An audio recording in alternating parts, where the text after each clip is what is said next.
So in the middle of all this constraining, I'm looking at some of these controls now, and I realized they could use a little bit more adjusting. So these appear to be in the way whenever I try to select the ear controls. So this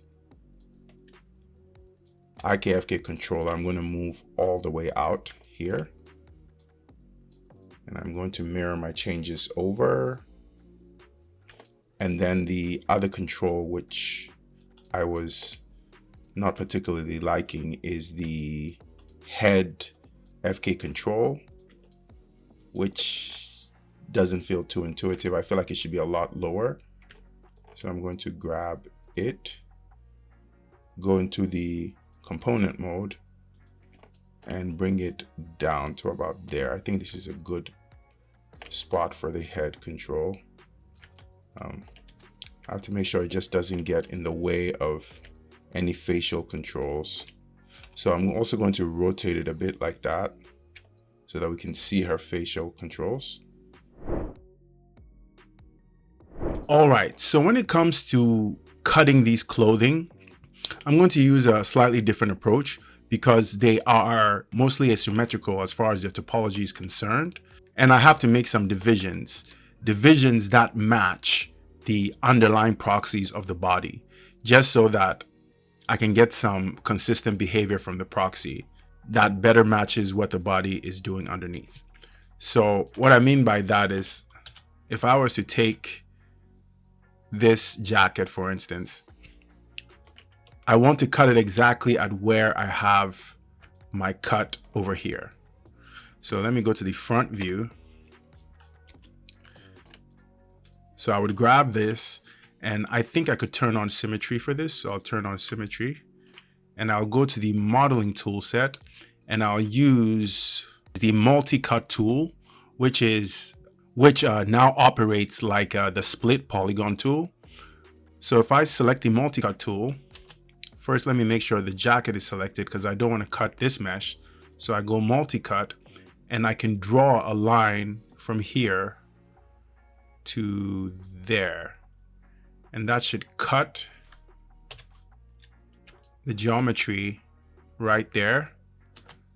And I can now select these faces that are where the cut I just made are. So the bottom hemisphere of this, I hope since symmetry is on, it's also selecting the other side. No, it's not, so I would have to, yeah, it's not a symmetrical mesh, so it looks like I might have to go and cut the other side too. So with this extracted, I can go, edit mesh and extract. So that gives me a separate piece, and then I can move on and do the same thing down the line. I just have to make sure, let me select this mesh. Let me isolate only the geometry, so I'm only selecting geometry. So if I select this,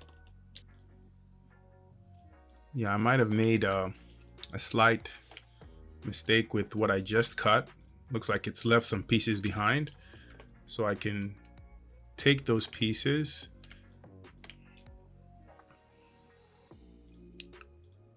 and this inner part is really not needed, and I don't think I even need those pieces, so I can just select this and just really delete it along with that. And I can look to simplify this mesh tool if it's too complex. Yeah, all this inside part might not be needed. Actually, that is not true. I could make this a little bit more wholesome. The inside here is not needed, all this. So I can delete these pieces, but I should probably use the append polygon tool to fill in this. So I have a piece that doesn't look too haphazard, since it's been a concern to make sure that these proxies don't look a mess. All right, so yeah, this is simple enough. And I'll delete history on it. soon. So now I can go back here and select the next section, isolate, go to the front view and do the same thing. Grab this mesh, go to my modeling tool, take the multi-cut tool and just try to cut at the exact same place there. And I got it. So go into perspective and then select those faces. Pretty easy to identify them. Go to face. All right, so I'm gonna speed up the video as I cut through, but I'll let you see how I'm cutting everything. So I won't go too fast. Yeah, all this is part of it.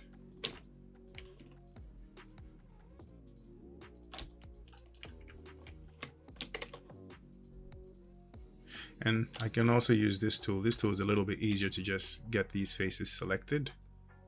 Yeah, so that looks good. All right, so that's what I just cut. So I can go mesh, edit mesh, extract.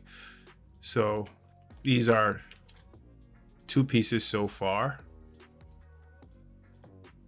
which will be attached in the same way the underlying geometry was attached. So I'm going to speed through the video and cut through everything and come back so we could take a look.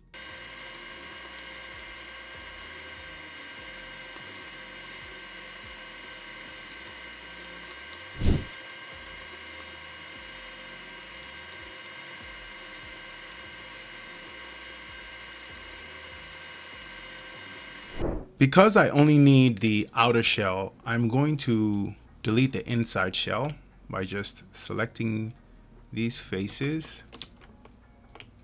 Looks like I won't get a clean selection, so I'll just grab these faces and delete them, and then delete the entire inner shell.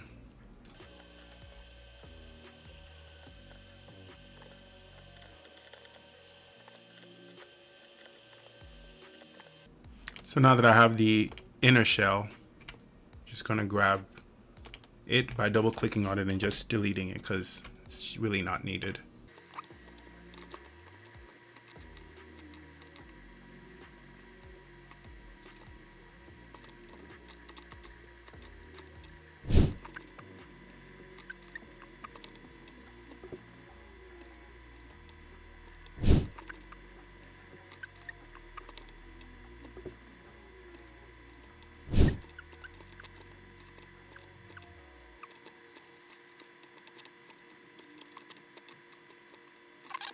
All right, so I have completed the cut.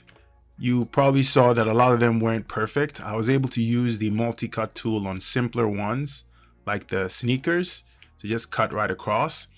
You also saw me do a lot of deletion of the inside mesh because these meshes have a thickness and we absolutely don't need any of that inside geometry. So I got rid of that. The pants are not a perfect cut. They are a truly asymmetrical piece. So they have that cut up tool feel to it with staggered edges for some areas. That's the only one that's really bad. Well, and part of the jacket too. But as long as I got these sections, this is the chest, this would be the clavicle, and everything else has been cut up. Now that all the meshes have been cut, I am going to select them from the layer. Let me select objects and pick whatever else has been left out and do the very important step of deleting history on all of this. I'm going to go edit, delete by type, history. So that removes all the geometry operations that I did. All right, so now it's time to wire it into the offset parametric system that the body is wired into.